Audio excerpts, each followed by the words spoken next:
एक लड़का बड़ा अमीर आदमी बन गया, बंबई में उसने शादी कर ली मां बाप की मर्जी के बगैर। बाप तो इसी गम में बेचारा मर गया। मां बची, मां ने अपने बेटे को खत लिखा, बेटे मुझे बुला ले, तुझे देखना चाहती हूं, मैंने सुना तेरे बच्चे भी हो गए, मुझे पोती पोता देखने की भी ख्वाहिश। बीबी से कहा मेरी मां आना चाहती है, बुला लूं? उसने कहा रमजान में बुला लेना, कोई नौकरानी नहीं है काम करने वाली। उसने रमजान में खत लिख दिया, वो चली गई मां। रमजान में पहुंची तो कोई 25 दिन गुजर गए, पूरे दिन काम करती, वो समझ गई, बूढ़ी औरत थी, सब जानती थी, सब समझ गई, मगर काम करती रही, बेचारी गांव की औरत थी। 25 दिन के बाद बीबी अपने शौहर से बोली शॉपिंग कब कराओगे, ईद आने वाली है। उसने कहा संडे को चलेंगे। इतवार वाले दिन आदमी बोला अपनी मां को भी ले चलूं? कहा तो फिर उन्हें ले जा, मैं तो नहीं जाती तेरी बूढ़ी मां के साथ। उसने कहा ठीक है, मैं उससे लिखवा लाता हूं। उसने अपनी मां के पास गया, मां कुछ धो रही थी बर्तन, कहने लगा अम्मी जो चाहिए वो लिख दो, तुम्हें जो भी चाहिए मैं ला दूंगा, ईद के लिए कपड़े जूते जो भी चाहिए।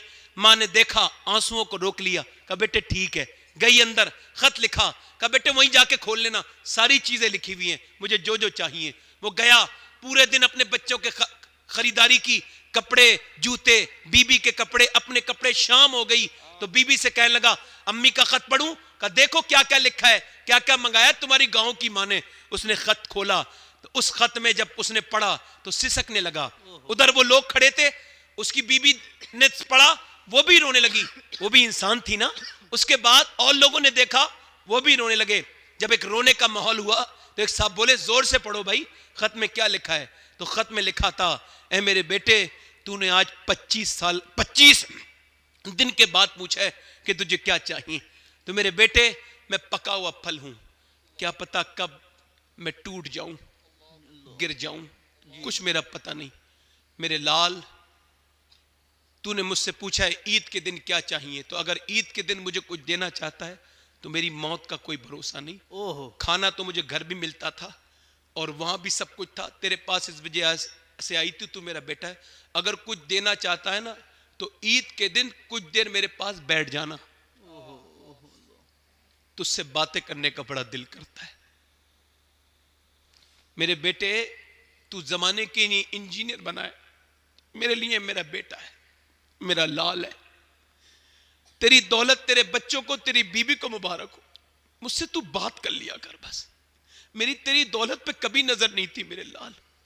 ईद के दिन का तोहफा तेरा ये होगा कि तू मुझसे बात कर लेना। अल्लाह अकबर। मैं कहता हूं यार मां मां होती है। पहले मैं अपने घर जाता था, 1 साल पहले प्रोग्राम करके, कभी करीब में प्रोग्राम होता था तो दरवाजे पे दस्तक देता था तो मेरी गाड़ी की आवाज सुन के अम्मी आ जाती थी। अब 1-1.25 साल हो गया, अम्मी पे फालिज गिर गया है और जब मैं जाता हूं तो अब दरवाजे पे रात ही में जैसे गया था तो 15-20 मिनट लगे। कोई सो जाता है, दरवाजा खोलने वाले लोग सो जाते हैं, कभी कभी जवान लोग होते, नींद आ जाती है। तो जब जाता हूं तो अब जाता हूं, अंदर गया तो अम्मी अब भी जागती होती हैं। मैंने पूछा अम्मी, दरवाजा खोलने के बाद मैं पूछा अम्मी ये आपको नींद नहीं आती? कहने लगी बेटे नींद तो आती है मगर तुम्हारी गाड़ी की आवाज सुन के आंख खुल जाती है। तो मैंने कहा फिर? तो मेरा हाथ पकड़े कहने लगी तुम जलसों में जाते हो हुजूर की महफिल में, तो जाके दुआ करना कि तुम्हारी माँ इस लायक हो जाए कि जब तुम्हारी गाड़ी आया करे तो मैं दरवाजा खोल दिया करूं। अल्लाह। दुनिया में सब मिल जाएगा मगर बाप और मां नहीं मिलेंगे। ये जो औरत कह रही ना तुम मेरे और मैं तुम्हारी हूं, तेरे जैसी 3 और आ जाएंगी मगर मां की तरह दूसरी नहीं आ सकती कोई। याद रखना इस बात को। हुजूर फरमाते जिसके लिए मां दुआ कर दे पूरी दुनिया बद्दुआ करे कुछ नहीं बिगाड़ सकती। मां की दुआ में इतना असर है। और बाप मुआशरे का वो इंसान है जिस पर कोई बात नहीं करता। बाप होता है। एक आदमी मेरे पास आया, कहने लगा मेरा अब्बा ना मुझे तकलीफ देता है और मुझे उसने बेदखल कर दिया जजाज से। मैंने कहा ईद मिले हो कभी अपने बाप से? ईद आने वाली है। कहने लगा नहीं, मैंने इस बार मिल लेना और दुरूद भी पढ़ना। कहने लगा नहीं मिलेगा। मैंने कहा जबरदस्ती मिलना है तुम्हें? कहने लगा ठीक है। ईद के बाद आया, कहने लगा शुक्रिया आपका। रोने लगा। मैंने क्या हुआ भाई? कहने लगे आपका बड़ा शुक्रिया सैयद साहब, आपकी बड़ी मेहरबानी। कहते ईद वाले दिन मैंने अब्बा से कहा अब्बा ईद मिलूंगा, मैं नहीं मिलता। मैंने कहा नहीं अब्बा ईद मिलूंगा, मैं नहीं मिलता। कहते फिर मैंने जबरदस्ती अपने बाप को बाहों में दबा लिया, और दबाने के बाद फिर जब मैंने दुरूद पढ़ना शुरू किया ना, तो थोड़ी देर तो मुझे हटाते रहे, धक्के मारते रहे, मगर फिर जब मेरा बूढ़ा बाप रोया है तो मैंने बाप को ऐसे रोते कभी नहीं देखा था। मैंने पूछा, अब्बा क्यों रो रहे हो? मैं भी रोने लगा। कहने लगे, बेटे आज तूने मुझे जितनी इज्जत दी है इतनी कभी नहीं दी थी। मेरी दौलत थोड़ी सब कुछ है, मेरी सबसे बड़ी दौलत तो तू है। मैंने अपनी जवानी में आग लगा के तुझे तेरी जिंदगी में उजाला किया है। ऐ मेरे बेटे, अपनी ख्वाहिशों को मैंने दफन किया है। मैं बरसात में भीगता रहा कि तेरे ऊपर पानी का एक बूंद न पड़ जाए। ऐ मेरे लाल, मगर तूने जब मुझसे लहजा बदला तो फिर मुझे तकलीफ हुई। मेरे बेटे, आज तूने मुझे इज्जत दी है। बोलो, आदमी कहने लगा, सैयद साहब आपका बहुत शुक्रिया, मैं भी 40 साल का हो गया था, मैं भी बाप को नहीं समझ पाया था। मैं कहता हूं यार, बाप को सीने से लगाओ। मैं कहता हूं बाप चला जाए तो दुनिया में फिर दूसरी शख्स बाप भी नहीं मिलता। गौस पाक फरमाते हैं, बाप एक ऐसी नेमत है कि जिंदगी की धूप में ऐसा बाप है जैसे सायादार दरख्त। बाप के जाने के बाद बेटा बेसाया हो जाता है, फिर साया उठ जाता है उसके ऊपर से। यार, बाप की ठंडी मिट्टी से रो के क्या करोगे? मां की ठंडी मिट्टी से रो के क्या करोगे? रोना है तो जीते जी रो लो ना, मां को मना लो, मां से रब्बों को राजी कर लो। अल्लाहू अकबर। बाबा फरीद कहते हैं, जिसने अपने बाप का तलवा बगैर किसी कपड़े के चूम लिया, उसने 7 साल की इबादत से नफली काम ज्यादा कर लिया। यानी 7 साल की नफली इबादत से बेहतर है बाप का तलवा चूम लेना। मियां, मैं कहता हूं उलमा के हाथ पैर भी चूमो, वो भी जरूरी है, चूमा करो, मगर सबसे पहले मां बाप के चूमा करो, क्योंकि जब तुम इन्हें चूमते हो तो अल्लाह की रहमतें तुम्हारे नसीब को चूम लेती है। लोगों, उम्मे ऐमन कहती है, मैंने हुजूर को उठाया, उनकी मां की कब्र बनाई, और बनाने के बाद में जब चली तो मेरे हाथ को झटका मार के वो ऊपर टीले पे चढ़ गए। मैंने जाके देखा कि वो कब्र के पत्थर से चिपट के मां कहते हैं 6 साल की उम्र है।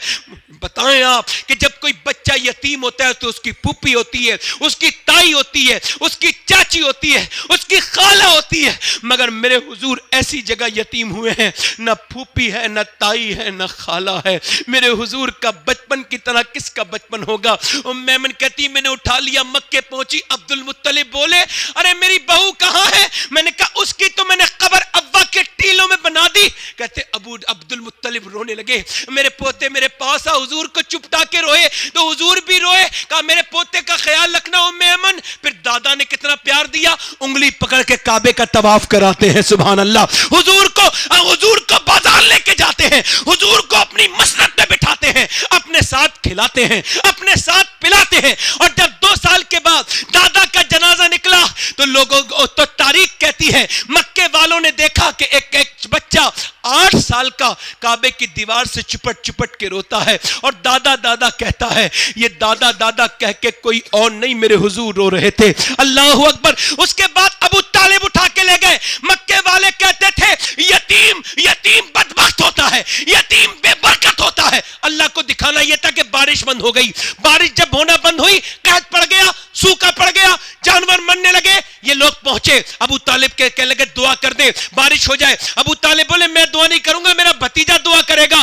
कहा, ये तो खुद बेबरकत है। कहा, खामोश, जो इसे बेबरकत कहा, यही तो बरकत वाला है। गोद में उठाया हुजूर को, काबे की दीवार से जाके लगा दिया, ऊपर उठाया और कहा, ए उजली रंगत वाले, ए चिट्ठे चेहरे वाले, जरा दुआ तो कर दे। आज हुजूर जलवा दिखाने के लिए तैयार है। आज पूरे कुफ्फारे मक्का आमना के लाल का जलवा देखने के लिए तैयार है। मेरे हुजूर ने चारों तरफ देखा। मेरा इमाम कहता है, खुर्शीद था के जोर पर क्या बढ़ के चमका था कमर, बेपर्दा जब वो रुख हुआ, ये भी नहीं वो भी नहीं। मेरे नबी ने चारों तरफ देखा, लोग प्यास से परेशान थे। हुजूर ने दुआ नहीं की, उंगली से इशारा किया। नबी मुख्तारे कुल है, जिसको जो चाहे अता कर दे। उंगली का इशारा किया, बादल दौड़ते हुए आए और इतनी बारिश हुई, कुफ्फारे मक्का भीगते जाते थे और कहते जाते थे, मोहम्मद यतीम बन के नहीं आए, बल्कि यतीमों का सहारा बन के आए। नारे तकबीर।